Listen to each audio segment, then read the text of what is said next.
আমি যে দইটা পেতেছিলাম সেই দইয়ের জল রসটাও নিয়ে নেবো, মানে ঝোলটা। আর নিয়ে নেবো 4-5 চামচ দই, পাতার টক দই 3-4 চামচ। আর দিয়ে দেবো হচ্ছে তোমার ওয়াটারমেলনের রসটা, দিয়ে এটাকে ভালো করে পাইল দেবো। 1 চিমটে নুন, বিট লবণ,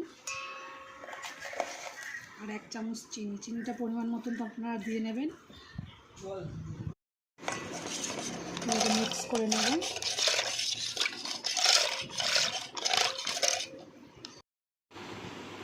হয়ে গেছে ঘরে পাতার টক দই আর তরমুজের রস দিয়ে তোমার